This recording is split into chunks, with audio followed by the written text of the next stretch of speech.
Hello again, everybody, and thank you for coming along this afternoon. It's nice to see you again. This is the third in our series on transitions planning in extraordinary times. I'm Tracy Francis. I work for ARC Scotland, and a big part of my job is working with the Parent and Carer Network for ARC. And what the Parent and Carer Network does is try to make sure that parents' voices are heard and your needs are met as part of supporting the transition of your young people on into adult life. So we've had two sessions in this series already. The first one was looking at post-school learning options. That was looking at college and university for your young people. And then the second one was about how to safeguard young people if they need additional support going forward in managing finance or around health and welfare. And the topic today, if you missed those first two sessions, I should say we've got the recordings available for them, and they're available on the Scottish Transitions Forum website. If you go to the Parent and Carer Network page, you'll be able to listen to those recordings, and you'll also be able to download the handouts from those sessions as well. So this week's topic is developing independent living skills. And I think this one is really important because it's something that quite often gets overlooked around planning. But not if you're a parent. If you're a parent, you will know very well that the independent living skills that your young person can develop are among the most important things that you need to have in place. So it's really important that they're actually part of that planning process, and that you as parents and carers are aware of that and are working towards that, even if it's not a formal part of looking for the next college course or work placement or whatever it happens to be. So the more tasks that people can manage independently as they move towards adulthood, the more choice they have and the more freedom they have to live life the way that they want. So it's something that really is quite crucial. And I'm delighted that today we're being joined by two people from Differabled Scotland. Differabled is an organisation that was set up by parents, for parents and carers, and it supports anyone who's got a caring role around somebody with additional support needs. Whatever those support needs might be, whether it's a diagnosis or not, then Differabled can provide support and advice around that. And we have with us today Debbie Best and also Heather Wright. I'm going to ask them to introduce themselves in just a second, but I should say we have had a few problems around the signal for Heather today. We had a practice with this, it all went perfectly, but today, whether it's the weather, whether it's who knows what it is, we're hoping that Heather's going to be able to stay with us right the way through. But if not, we'll just have to cross that bridge when we come to it.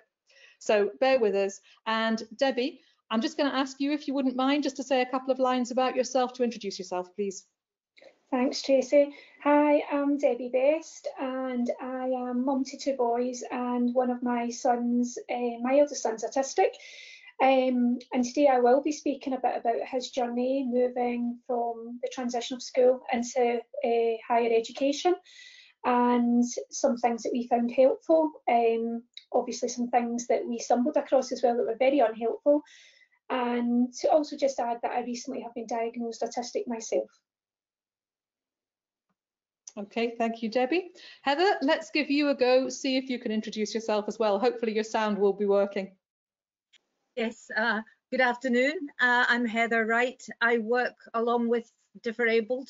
I used to be an occupational therapist with the Health Board, finished my career in learning disabilities and quite a lot of autism, and then went on to do a variety of training and support work in the autism world. I am also neurodiverse. I have dyslexia and sensory processing problems, and my sons have neurodiversities as well. So hopefully, as an occupational therapist and somebody with quite a lot of experience with similar problems to autism, I'll be able to give you some tips on what do we do about independence. Lovely, thank you. I'm just going to go through a little bit of housekeeping before we get going. This is really about your session. It's about you being able to ask questions of Debbie or Heather or myself about what your issues are around independence for your young person. So if you have a look on your screen, if you've been in the last 2 sessions, you'll be aware of this. If not, if you look on your screen, you should have something like a wee icon that might be a question mark, or it might be the word questions. And if you click on that, you'll find a box where you can type in your questions as you go along, or any comments that you want to make, or maybe there's something that you have that you want to share that you think other people might benefit from hearing as well. If you enter it in that box, I'll keep an eye on that, and we'll make sure that we get as many questions answered as we possibly can as we go through. You'll also see on your screen there should be something that says Handouts, and if you click on that, you'll be able to see there's sheets that Debbie and Heather have prepared. There's a transition planning document that the Scottish Transitions Forum has put together specifically for parents. There's loads of good links and information and organisations there that can help, and other people that you may want to follow up with after the session. So do remember the handouts. And then the last thing is to remind you that we are recording this session. So when I'm asking questions, I won't be sharing any information that will identify anybody, so that we can actually use the recording and make it available for other parents later. But it will be on our website, so if you have problems with the sound today, or if there's anything that you want to revisit, you will be able to do that on the Scottish Transitions Forum website, and also through Differabled later on. Okay, I think that's probably enough before we get going. I think, Debbie, I'm going to hand over to you, and you've got some things to pass on around your experience with your boys, and particularly in relation to moving on to college and university, I think. But I would imagine that a lot of that is going to, although it's specific to college and university, a lot of that will also apply in other settings as well. Would that be right? Absolutely, Tracy. Yes. So thanks very much, and welcome along everyone today. And so really kind of looking to talk about our personal experience and journey around transition, and where we had to create a circle of support to support my son. And that was to enable his university dream, first of all, to begin and to continue successfully. And it wasn't a straightforward process. And just, I think when I was introducing myself there, I failed to add that I was one of the co-founders of Differabled Scotland with my colleague Wendy Clark. And we took the experiences, positive and negative, of the process of navigating through education and life with children with additional support needs to try and create something that we could help other parents and share our experiences. And we always say we don't always know what works, but collectively we tend to work out what doesn't work very well. And we know that every single situation, for every family is different. And some of the things I talk about, that worked for us might be applicable to you, but they might not be. But happy to share, where we kind of came from and what worked for us. And just a wee bit of background. So my son that I'm referring to, has diagnosis of ADHD, ASD, dyslexia, more recently epilepsy, and a lot of mental health issues. Education for him was really, really traumatic and turbulent, and it was meandering through mainstream LCRs, until he kind of finished his education in the mainstream environment of the school, which was his choice, and which wasn't very easy to create, but we kind of pushed to create this environment where we knew that he was more likely to thrive and be successful in. He was excluded a lot from school, so he had a lot of negative self-belief and didn't believe that he would achieve and go on, and be successful in further higher education. And at one point, we actually didn't think he would actually even gain any qualifications, to leave school with. So as parents, it was a very worrying time, and moving up towards, that transition process, really difficult, not knowing what the future held for him and what his options would be. But we always thought we wanted him to have choices similar to his peers, and we wanted him to reach a positive destination, whatever that destination was going to be. Within school, work experience didn't really happen for him. He had one 30-minute session in the school library, which was classified as work experience. So a missed opportunity to actually gain some independent skills and skills that he could take out, into this transition and moving on from school. Even with careers advice, when he wanted to apply for university, we were told that it wasn't potentially the best option for him and college would work better, which we disagreed with. But we kept him at the centre of that plan because his wish was to go to university. So we wanted to try and create support that could make that happen for him. And he was actually told at one point not to waste a line in his application, applying for the University of Glasgow. And guess where he is now? The University of Glasgow. So we just seen the importance, and no matter what he wanted, we had to try and create the support to make that happen for him, even if it wasn't what I thought maybe was the best option for him or the educators thought. But we thought we have to give this a go and see how it works. So school ended for us with, you know, a collaborative meeting and educational psychologist and year heads and everybody, and this great plan was created.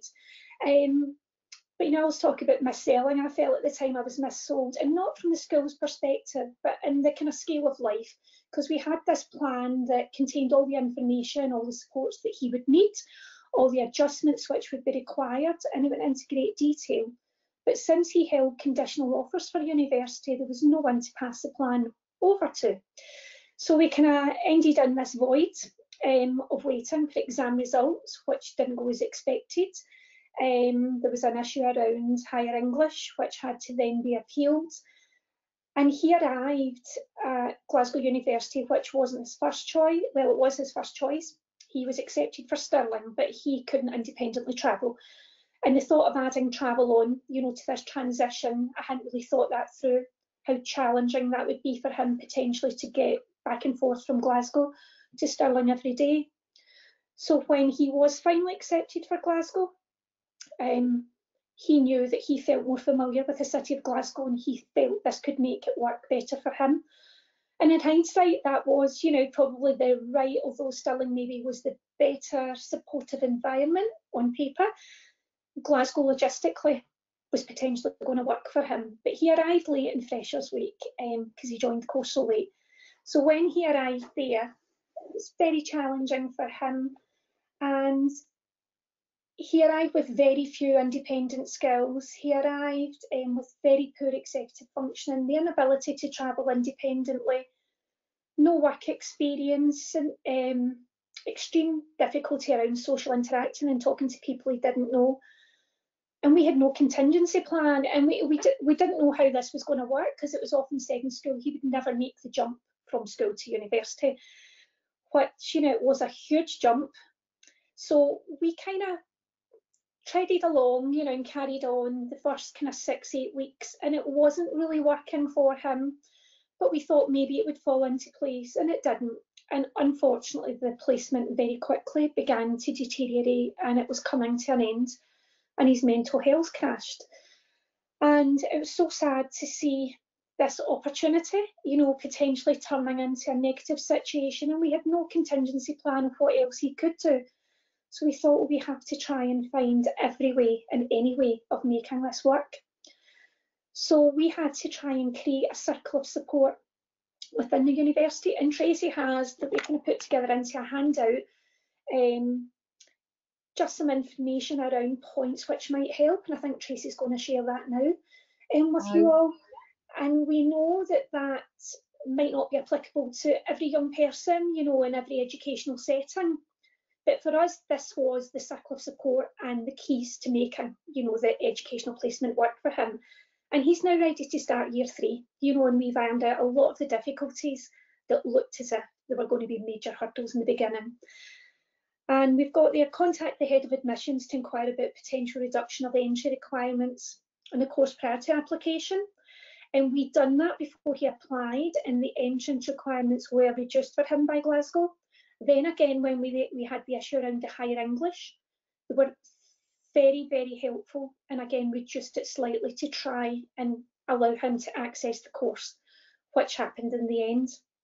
The collaborative report that, you know, we had received from the school, maybe if families don't have that, maybe it's something you could contact the school, you know, before any potential college or uni placement starts, and ask if something could be put in place, and forward that on to where, you know, the young person is moving on to. we collated, an awful lot of medical evidence from the GP CAMS, the Glasgow Centre for Integrated Care, everybody that we could get support from, to collate this evidence to show where he struggled with formal exams, he struggled with independent travel, and he suffered, with issues around the executive functioning and managing, following trails of emails, etc. So we then used that to submit to the university to show, again, the level of support he was going to need. At first, that wasn't really kind of seen as relevant. It was, he's a young man, he's an adult, and he will have to kind of find his own way through. But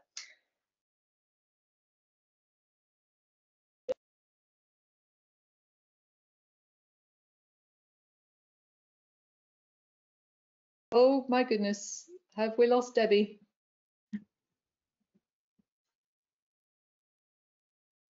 Debbie, it looks as if your microphone's gone.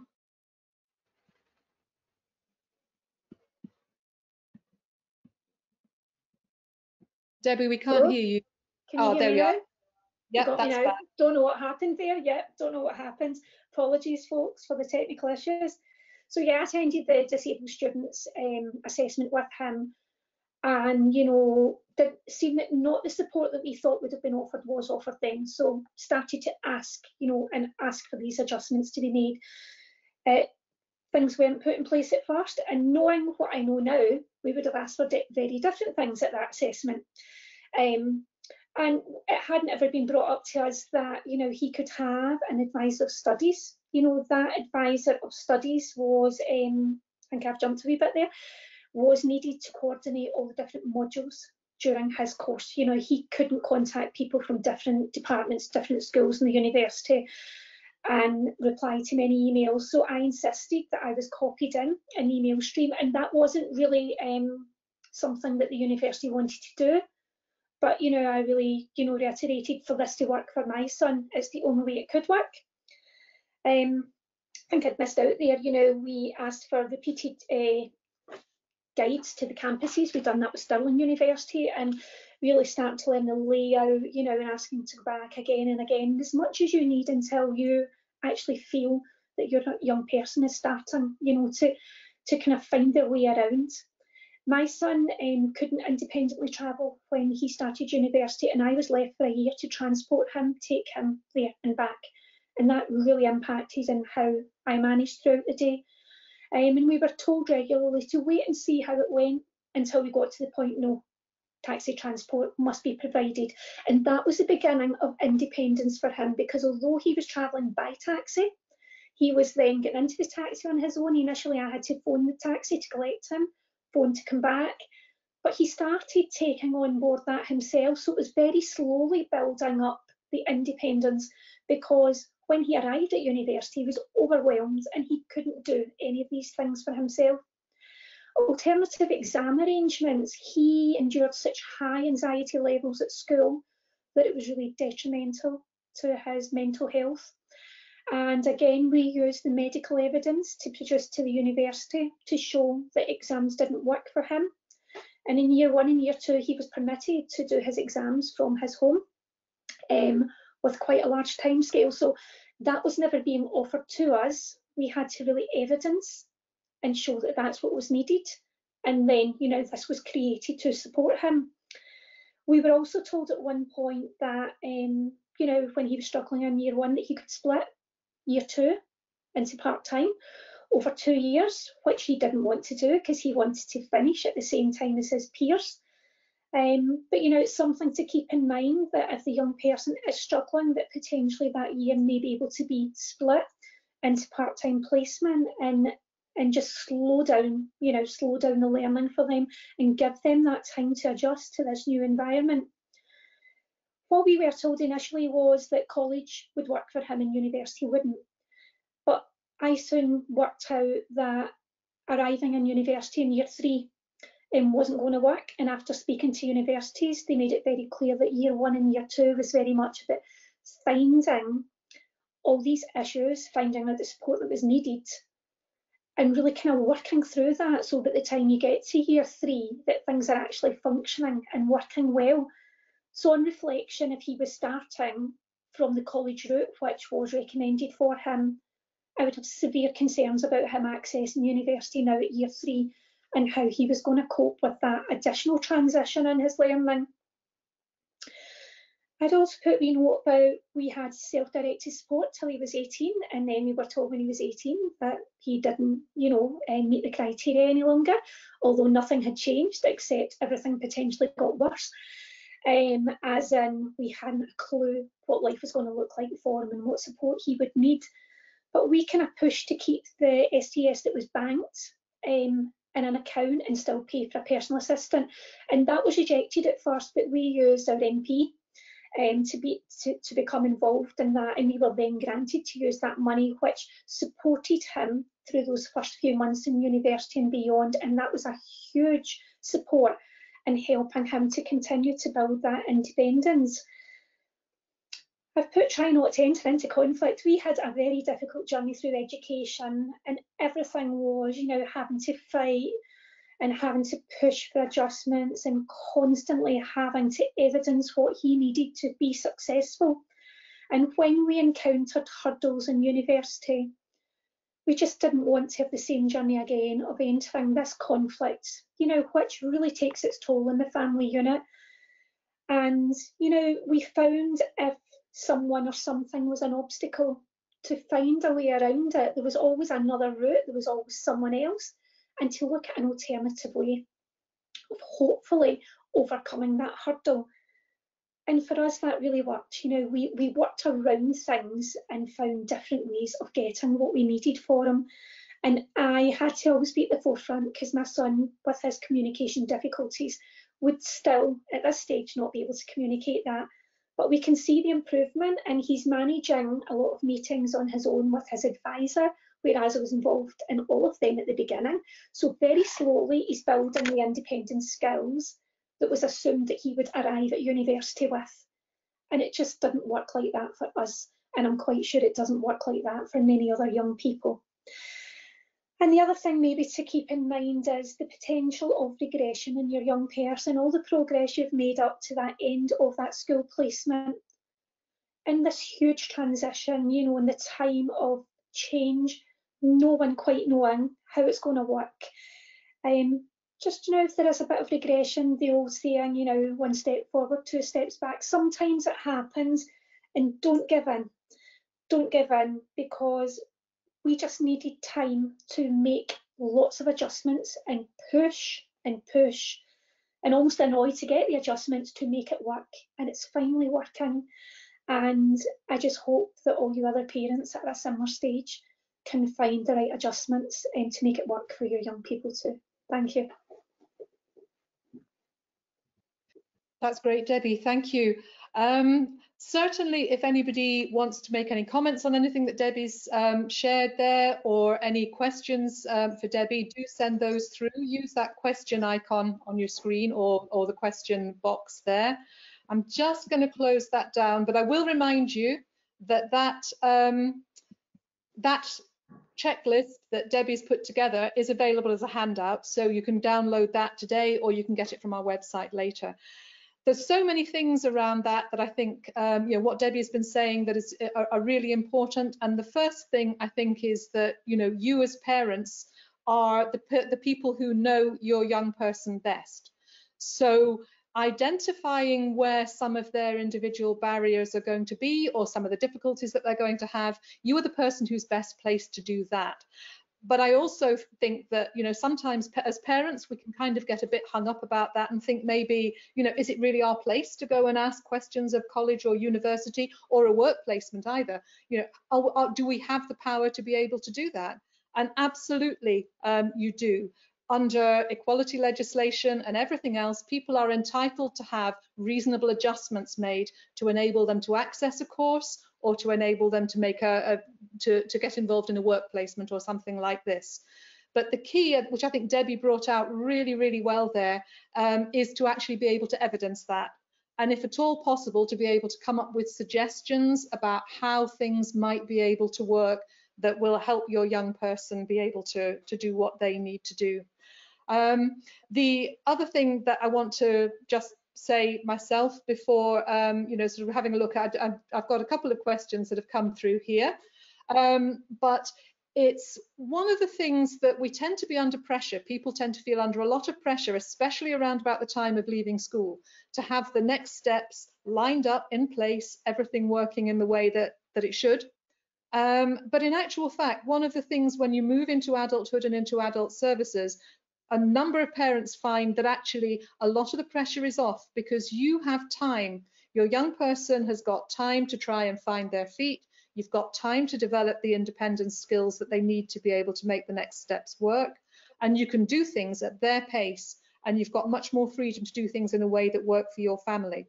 So as long as you're prepared for that, and maybe, again, Debbie mentioned this, having a plan B, having a plan C, having things in place that's going to provide support for that, then I think, you know, you're in a good place as parents to be able to, over time, make the right decisions and the right calls for your young person. Just 1 second. Let me get back here. That's fine. I can see you again, Debbie. I couldn't see you there for a minute. I can see you now. There's one person, I don't know, this could be for you, Debbie, or it could be for you, Heather, as well. Claire has said, my son had support lined up to help with travel training on public transport, but now, especially with the time around COVID, everything has changed and he's even more stressed about using the bus. What can we do to help? Well, what can Claire do to help him develop those kind of skills and abilities that he's going to need? Debbie, do you have any thoughts on that one? Yes. How did you work with? Well, for us, my son, you know, could do very small journeys on his own. But when we looked at adding that on to all the anxiety around going to university, interaction with people, and, you know, all these additional factors, even the basic travel skills he had, you know, it was too much, it was overwhelming. So for us, it was evidencing, you know, at that point that taxi transport was needed. And the intention is to phase the taxi transport, you know, as soon as he's in a position where he is able, we will try, you know, and then have him using public transport. So, you know, would taxi transport be better for her son? Is it something, you know, that she's considered? Is it something she knows that, again, if she shows some medical evidence that potentially that should be put in place and covered, you know, by SAS for college or university placements? Yeah. As an occupational therapist, my travel plans was something that either myself or my support staff would put into place for individuals.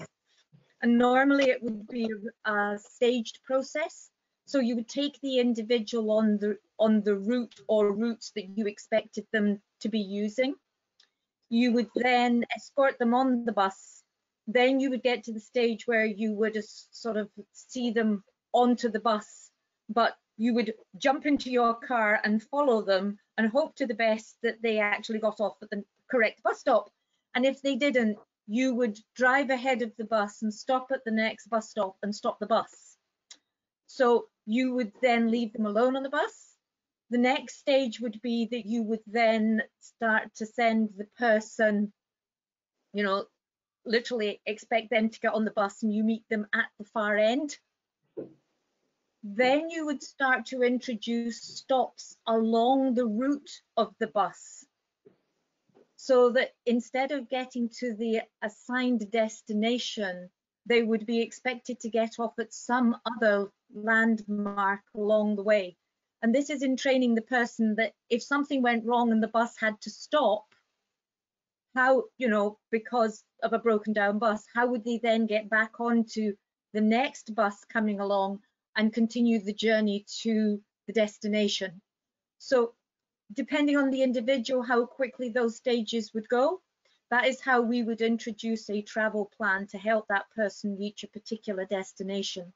Then if there was possibly that they needed to go to 3-4 different destinations, you would simply repeat that across those other ones. So this is something that can be done by a family member or a friend. Ideally, as I said, somebody with their own transport, so that they can get ahead of the person on the bus.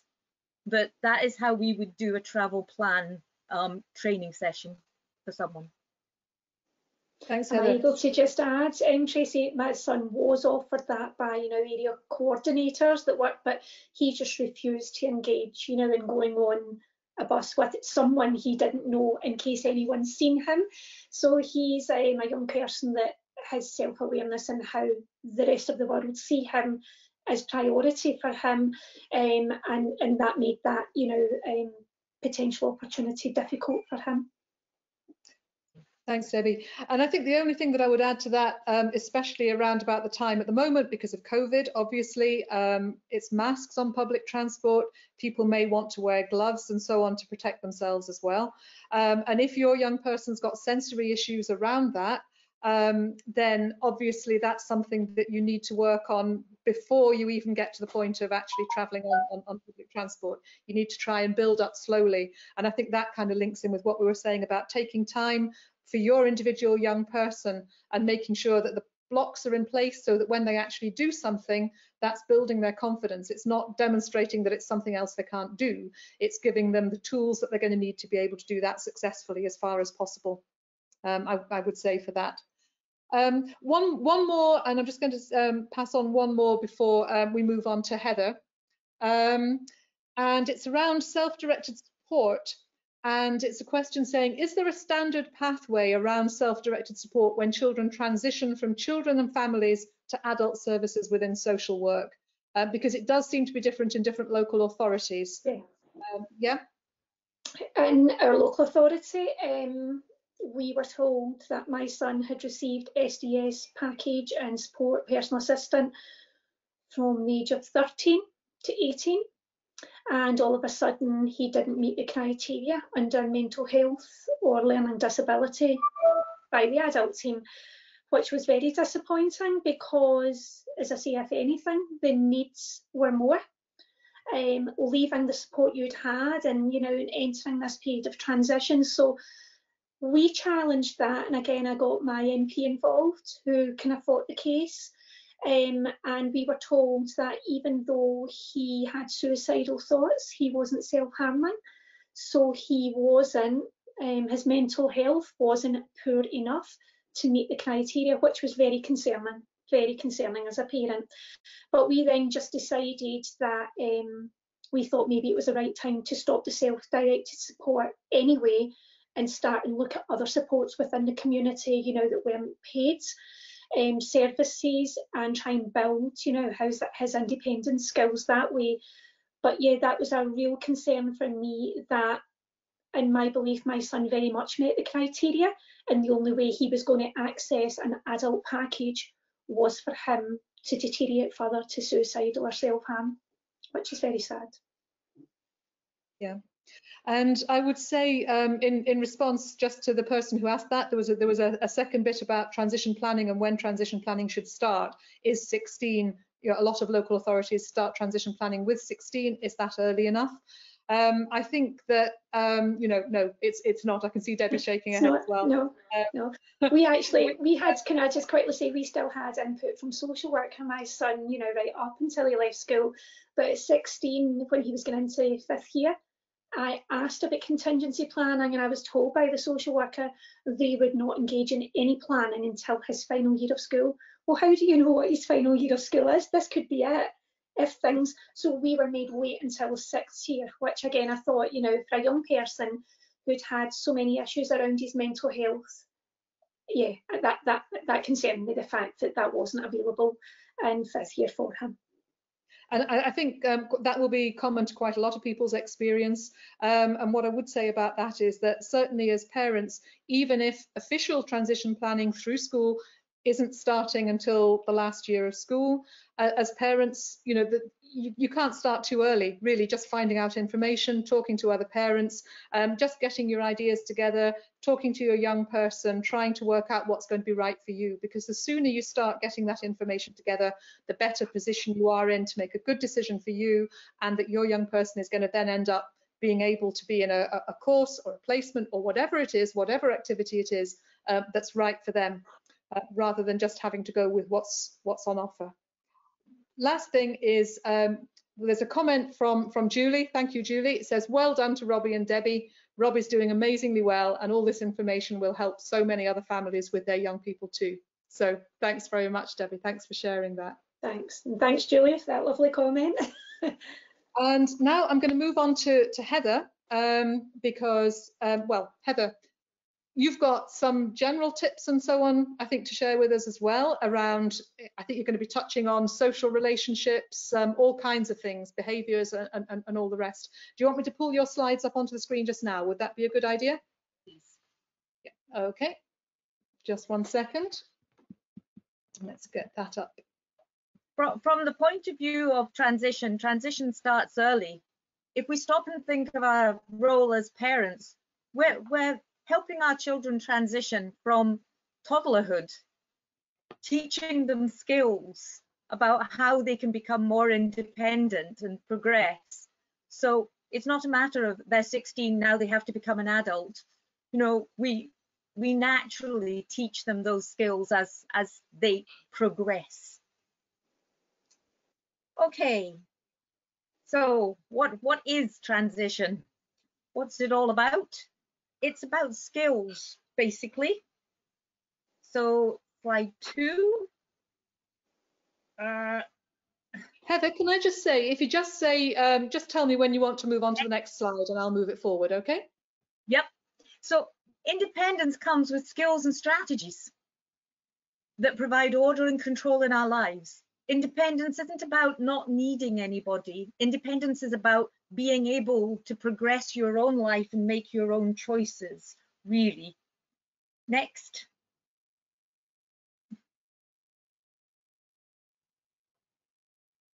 Okay, so what I've done is I've tried to split this into 3 separate areas. The personal skills, what I would classify as domestic skills, and social and professional. So professional could be a job, could be further education, etc. Basically those life skills out with your personal and domestic. So next is personal.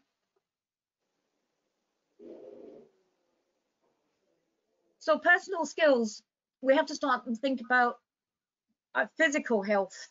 How does our individual identify their own physical health? How do they monitor and have their bodies in good order? Do they understand what they need to do that? Things around about, for example, their diet, things around about their personal hygiene, those type of things. And those are skills you've been teaching them from when they were tiny, but suddenly you're not going to be there to prompt them verbally anymore. How do you help them to learn ways of prompting themselves? Is that around about checklists? Is that around about routines and structures which enable them to do it?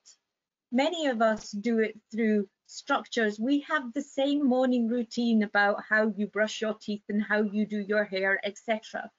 Do our young people have those? And do they understand why those routines are needed and how to form those type of routines for themselves in different settings?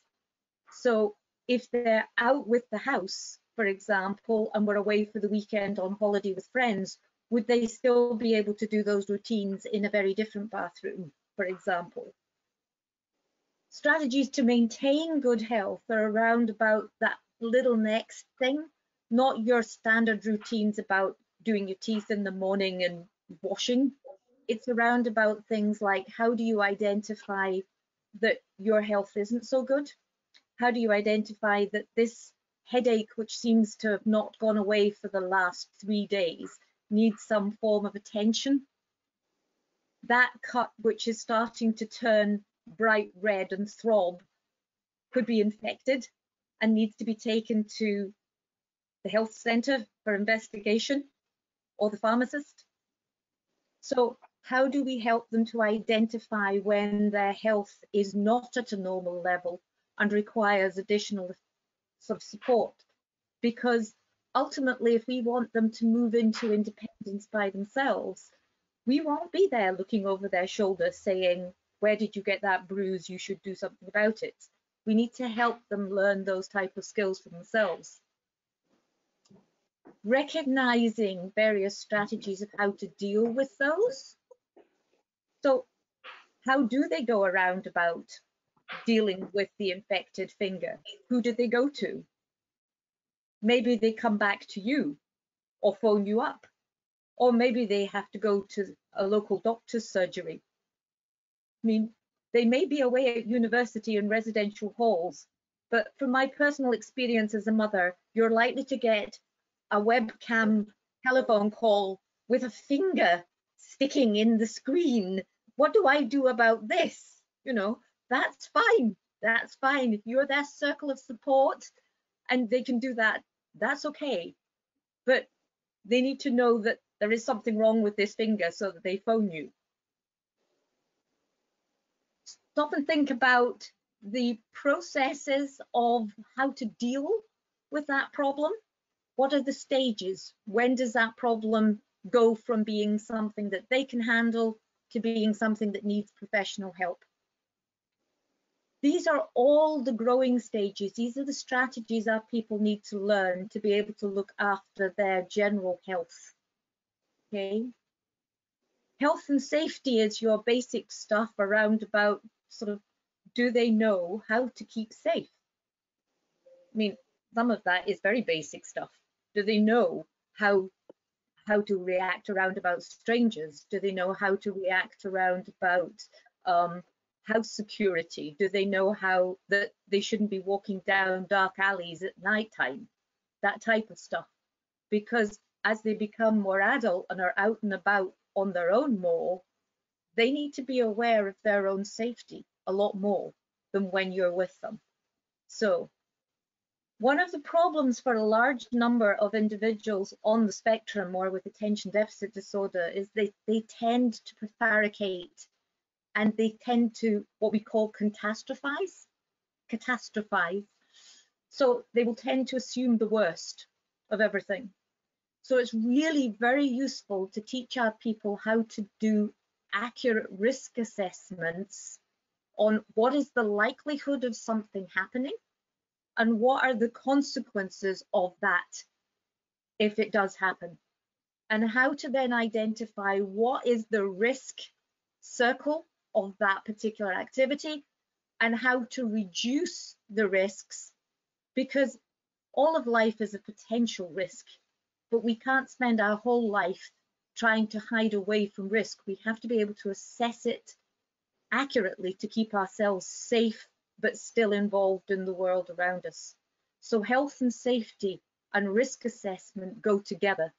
So teaching our young people how to do accurate risk assessments on life is a very useful strategy, and frankly can start when they're about 12 and start becoming independent and get onto the school bus for secondary school. But as they go into adult life, it's much more important. Mental health. Mental health is a huge issue. It's a huge issue for the general population, but it's a particular issue for our people with additional support needs, because life often doesn't make sense and doesn't support them properly. So mental health has to be addressed. How does that person keep themselves healthy? Have they built circles of support? People who will support them. As they get older, you assume that you are their main circle of support. They may change their mind about that. They may decide that they're an adult now and don't want you. So how do they find someone else? How do you help them to extend that circle of support? How do they choose friends, colleagues, and professionals who can provide those circles of support or extended circles of support? Because as Debbie said, as they go off into the world, they're not with you. They may spend the entire day at university. You know, what circles of support have they got around about the people in university?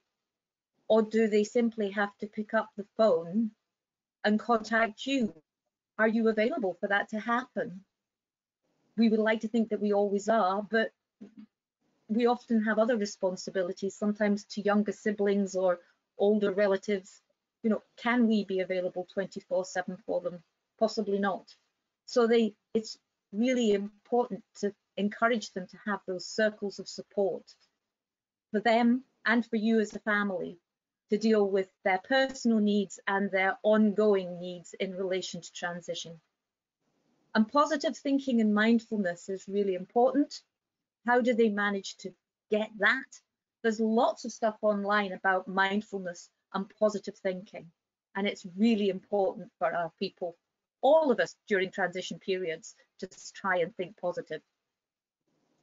Identifying mood change, that's difficult. I started my career in mental health, and it's difficult for people to identify what are the symptoms of poor mental health, and when do they stop convincing themselves that they're just a little bit nervous and actually identify that they have a high arousal level and anxiety and they need to do something about it. And again, we're back to this risk assessment and identifying anxiety. But then we need to stop and think about how do they, once they've identified that, how do they deal with that? And that's about arousal awareness. Our arousal levels go up and down. And when we're anxious or we're confused, our arousal levels become fearful, and we need to have ways of controlling that. So arousal management techniques are really, really useful for our individuals. And there's quite a lot of stuff about arousal management on the sensory processing websites. And we do quite a lot of it in our training at Differabled as well, around about how do you identify that arousal and how do you monitor and control that arousal level. And that applies to all of us. Okay, we'll move on to domestic. Tracy? Okay. Domestic, some of our people may be going off into independent living. Some may not be at that stage yet, but now's the time to start. The sooner the better.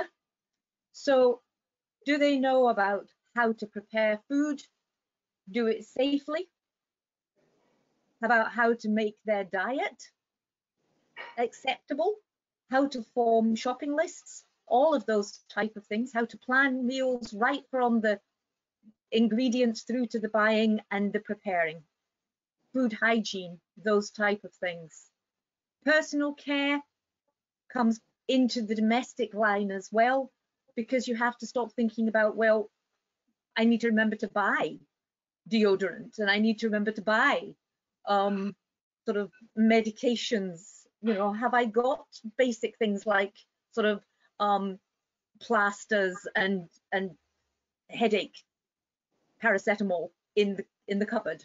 Those are the type of things that come between personal and domestic. Can they look after their clothing, their hobby equipment, and basically anything that they're using in relation to their everyday lives, their interests, that sort of thing. And cleaning and tidying. Ooh, says she, as a mother of 3 boys, can they clean and tidy? Do they understand why they need to clean and tidy? They may not. We think about motivation. People are motivated to do things. But one of the problems for people with executive skills is what we call volition. Volition is understanding why things have to be done. I don't care if my room's a mess. Well, you will care if it gets to the stage where it becomes such a mess that you can't keep it clean and you end up with sort of rats and mice and food like that. So it is important that they understand why these basic tasks require to be done And then you need to work on their executive skills around about how they actually fulfill those tasks. So central coherence and executive skill problems can have a major effect on domestic skills for our individuals. And they overcome that with routines, structures, and planning, and that type of thing. How do you help them form regular routines and tasks? Which jobs have to be done on a daily basis, a weekly basis, a fortnightly basis? And household maintenance, how do they do that? How do they do the things that need to possibly be done once a month? How often do you have to defrost your fridge? How often do you have to clean your oven? If you can't identify when these things need doing, you have to have a structure, which means that they automatically get done. So instead of saying, when your oven gets dirty, well, how do I know when it gets dirty? Instead of saying that, your oven should be cleaned once a month or once every 2 months, depending on how much internal oven use they use. Okay? So it's useful to teach that type of household maintenance work and the basic repair and replacement stuff. How do you safely insert a light bulb? Do you leave the electricity on while you do it, or do you switch it off? Those type of things. What is safe to do and what isn't? It is perfectly safe to replace a light bulb. It is not perfectly safe to take the washing machine apart and try and fix it. Except if you happen to have a son like mine who tries to do these type of things and then wonders why they blow up. So health and safety is an important part of that house maintenance and domestics. Home security. Do they know about locking up, doing those type of things? Shutting windows, those sort of things. What about financial management? How do you do that? It starts with the very basics about financial management around their pocket money and personal items, and then moves on to how do they manage a budget in relation to food purchasing, rents, etc. So, and then eventually they will be managing their own incomes. So how do they manage that with their benefits and stuff? Domestic isn't just about their own tenancies. They need to learn that at home, first of all, as most of our children do, with or without special needs. Moving on to the sort of societal and professional stuff, I started with circles of support. We all need circles of support. None of us are islands. We have to have those circles of support, and we need to build those up beyond our immediate family members. Parents are great. They love you to bits and they'll do everything they can for you. But they have other commitments, and as they grow older and you grow older as a parent, will you always be there for your children? You know, they have to learn how to build those circles of support for themselves. And identifying roles and relationships is really important. It becomes very complicated as they get older. There's the difference between friends, colleagues, workmates, professionals, all those type of things. Who do you trust? Who do you not trust? How do you go about trusting somebody? Well, they just automatically trust everybody. How do they identify what their relationships are with people? What are appropriate relationships? The differences in relation to sexual relationships, platonic relationships, and work relationships, the boss versus the workmate, all those type of things. And that needs a lot of support and encouragement, possibly social stories and help in the early stages. Study and work routines, we're back to all that executive skills stuff. How do they do that? And there's a lot of help on executive skills. Not an awful lot amongst the autism world, actually. But if you look up the ADHD stuff, and I have a list of resources on the handouts of various places where you can go and various books that you can look at. Independent travel, which Debbie has gone through, is always a big thing. Time management and creating structure, we're back to that executive skill stuff. Maintaining arousal control. Everybody at Differabled is sick to death of me talking about arousal control and sensory management, but it's such a huge issue for those of us with sensory processing problems and with executive skill problems. So arousal management and keeping yourself calm, under control and concentrating is incredibly important, and one of the major, in my opinion, one of the major independent skills that our children need to learn. Group working skills, there's all that sort of theory of mind stuff involved in that. And moving on, I'm sure you've done some interview skills in the other sessions that you're doing around about preparing for work. But interview skills was something around about how do you manage conversations and that personal role stuff as well. So group working skills and interview skills are very much things that can be done through social stories and practice, and are much better done in practice sessions, role play, before you have to actually deal with them. I've attached to the handout a long list of possible references and sort of resources where you can get stuff around about the executive skills, and around about some of the sort of personal planning and how to identify those circles of support and relationship stuff. There's also some stuff in that reference around about anxieties and mental health, because as Debbie has touched on, and I'm sure a large number of other transition parents will tell you, anxiety for your individual and for you is a major issue in transition. So it's really important that they know how to deal with those things.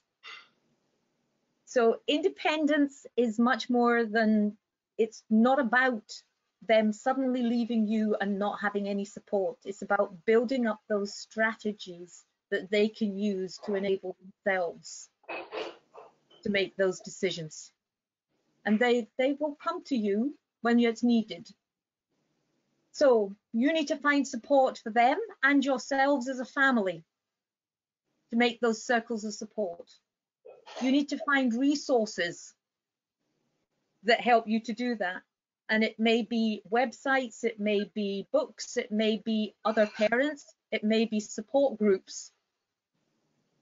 You need to start setting targets for the individual, that the two that you plan together. And then you need to monitor the progress. And as Debbie said, don't worry if the progress goes 2 steps forward and 1 step back. That's progress for all of us. But just be realistic. And if you're not meeting the target, why not? What's causing that? Is it a problem for the individual? Or is it a problem for the strategy that's being produced? Or is it a problem that some external agency are producing? How do you bypass that and find an alternative route? Because there will be an alternative route. It just takes sometimes a lot of planning and patience to get to it. Anybody got any questions? No, everybody knows exactly what they're doing. Just 1 second. Is that the end of the slides? Yes.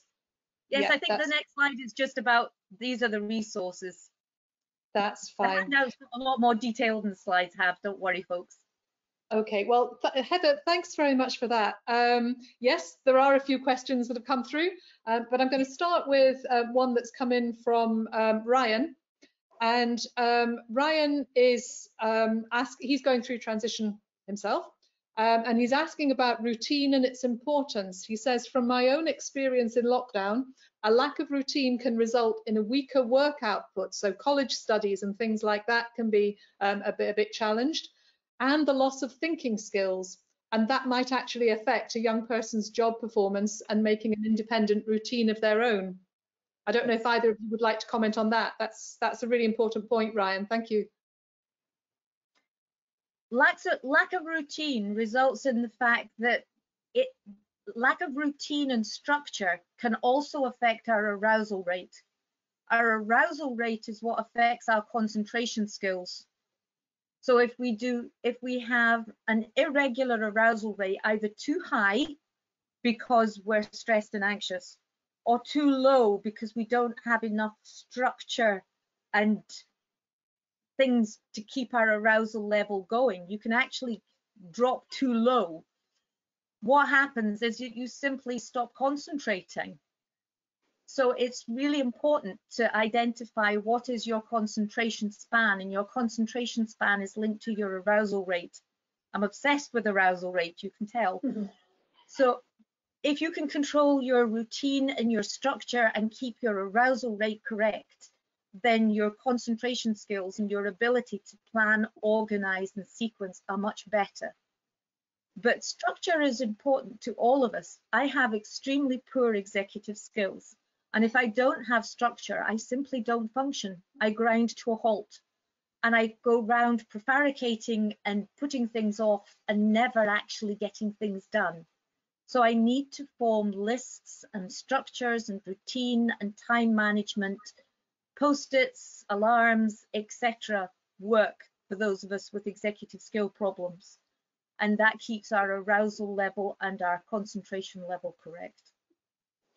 Thank you. And I think that's a really important thing, because it struck me while you were talking, when you look at all of the stuff that needs to be in place to be able to support a young person moving on to adulthood. I mean, it can be a bit overwhelming, can't it? It can really feel, when you look at it like that, you think, oh my goodness, I cannot possibly see my young person ever being able to actually work their way through this. So that idea of breaking it down, having it as part of a plan, taking your time over it and doing a little bit at a time, not trying to do everything all at once, but just actually focusing maybe on one task or one aspect of that kind of independent living.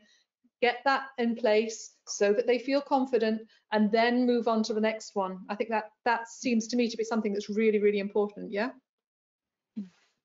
We actually have very high attendances at our planning for the future sessions at Differabled, obviously because a lot of parents feel the same way. Debbie, I know you mentioned, Heather, you mentioned social stories and putting strategies in place and things like that. Debbie, social stories, I don't know, I'm assuming everyone knows what they are, but just in case they don't, would you be able to say a little bit about social stories, and have they been helpful for you, or have you not used those? They're not something that we've used an awful lot, and we kind of used them more probably when my son was younger, but Heather does a whole session on social stories, so she's probably better equipped to give a bit more info on them. Right. Heather? Social stories come in different formats, and basically it can be anything from, sort of dealing with, people think of social stories in relation to sort of incidents like, why shouldn't your child hit that other child? But social stories are just about explaining to somebody what is happening and what is expected. So what needs to be done and why, basically, is what a social story is all about. So it can be an enactment to a certain extent, and being able to say, well, we're going to have an interview, this is what you will feel, this is what the other person will expect and experience, let's practice it. That's the extension of a social story.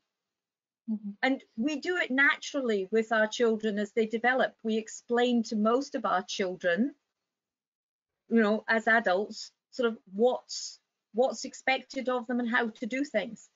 In the references, there's actually information about how to look up stuff on social stories, Gray, and how a social story works. So there is information in your sort of resources. In the handouts, yes, there's links to the websites, there's titles, as Heather says, there's titles of books that can help. I mean, basically, as we were saying, it's all about collecting information and making sure you have as much information as you need. that's specific to your particular young person and your particular situation, because it's going to be different for everybody, and the things they struggle with will be different for everybody. The things that just come a little bit more naturally, that's going to be different for everybody as well. But I think, you know, the main... Yes, go ahead. Sorry, I was going to say in response to what Ryan had said about structure and Heather's response, you know, for us, we need a lot of structure, and for me, the trick has been throughout lockdown is just creating a structure that's similar to what we had prior to lockdown. And I always say tricking my brain, you know, it's just like a wee switch, and switching this switch and pretending that everything is functioning as closely to normal as it did prior to lockdown. And that works for me, and it works, you know, for my son well. But it's just trying to create at home as similar a structure as to what we had when, you know, before we came into this lockdown situation. That links with a question that we've had from David, who says, my daughter's enjoyed lockdown because there's not been any pressure on her. She's been able to do things in her own way, in her own time. But now we've had to prepare for her coming out again after a long time in isolation. Is there anything that we can do to make that easier? There's a lot of stuff on the National Autistic Society website, and there's actually a lot of links on the Differabled Facebook page about how do we go back out of lockdown, because the trouble actually is partly how do we go back to normal, but for our individuals on the spectrum, it's how do we get through the next phase, because the present next phase is not normal either. So it is another transition phase where things are not going to be normal. So we're not returning to something we know, but it's different from what we've already had. So it's the same as every transition. It's about saying, what is this transition presenting to us? So what is expected of this transition, and what is expected of me within this new world? And then identifying how do I form the strategies to cope with that. And that for some people will be extremely difficult, and for others will be easier, because, you know, they'll say, well, I'm at least returning to something that looks more like normal, whereas others will say it's like normal, but it's not. And that those little differences can actually be harder than the big changes. And I guess that's where the parents' role comes in, or the carers' role as well, because, you know, seeing that bigger picture that some of our young people may not actually understand or appreciate as fully as we do, you know, being able to kind of second guess some of the skills that they might need and some of the things they might need to think about. And of course, there'll be lots of young people, especially as they get older, who are perfectly capable of doing that for themselves and being part of that process. You know, but parents just kind of having a bit of a light touch awareness of where some of the strategies are going to be needed. Can I add that very quickly, as I know you're over time, Heather is preparing some sessions to do with parents on Zoom end of July, beginning of August, about supporting back into learning. So if any of the parents who are on the webinar today would be interested, if they just want to email Differabled Scotland, and we would be able to arrange if they wanted to join in the sessions once we have the date and time confirmed. Okay, I've got one last question that I'm going to ask, and then we will be out of time. This is from Julia, and she says, my boys can be independent in some ways, but not in others. So when they're seeking support, they often get either none or far too much. How do we support young people to be as independent as possible, and also to advocate for themselves, but still be able to get the support that they need? I think you touched on this, Heather, in terms of you know, understanding, I guess, how to ask for help, identifying when the point is to try and involve other people. But what about that bit about how do you know how much support you're giving? Is it too much or is it not enough? I think it's about identifying when somebody comes to you for support or asks you, I need you to do this, which is what they tend to do. Rather than I want support, they tend to say, I can't do this for me. Is to identify what are the potential barriers to them doing that. And if you can identify specific barriers about why they would not be able to do that, then you can either offer direct support in the sense of, I will do that for you while teaching you how to do it.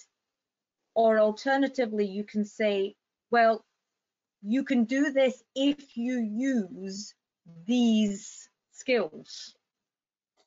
So if you think that they're capable of doing it, but they're not quite sure how to go about it, then you need to signpost them into the strategy of how they can plan it out themselves. Whereas if you think, no, that's a step too far, then that's when you have to sort of say, well, okay, I'll teach you how to do this. But it's about identifying what the barrier is to the task. I suppose as an occupational therapist, that's what I did for my entire working career. That's what occupational therapists do. They identify the barriers to occupational performance. So it sounds so simple to me, but I realized that it takes a lot of practice to do that, to identify what is the barrier here. Is it, and it tends to be one of those five impacts. It's either that they haven't understood the language and what they've been told to do, or it's something around they don't understand what's happening through theory of mind or central coherence, or they simply don't know how to go about it, which is the executive skill problem. So once you've identified the barrier, then, or is it a sensory or arousal problem that they I just can't go there because it's going to terrify the life out of me because it's far too loud and bright and etc. So, but it's likely to be one of those sort of first four. So once you've identified the barrier, then you can identify, do I need to replace their skill, or do I simply help them to avoid the barrier? That's lovely, thank you. We really have to draw it to an end there, unfortunately. For the couple of people whose questions we haven't got round to, what I'll do is I'm going to email them to Debbie and Heather, and we'll put together answers for you, and I'll post a Q&A sheet on our website as well. So we will get answers to those for you, and I'm sorry we've kind of slightly run out of time. Just to say, obviously, don't forget the handouts, lots and lots of good information there. There's also the website I mentioned last week, which is Talking About Tomorrow. That's a website that's got a whole load of information from a parent's perspective around transitions and transition planning and the things you need to think about.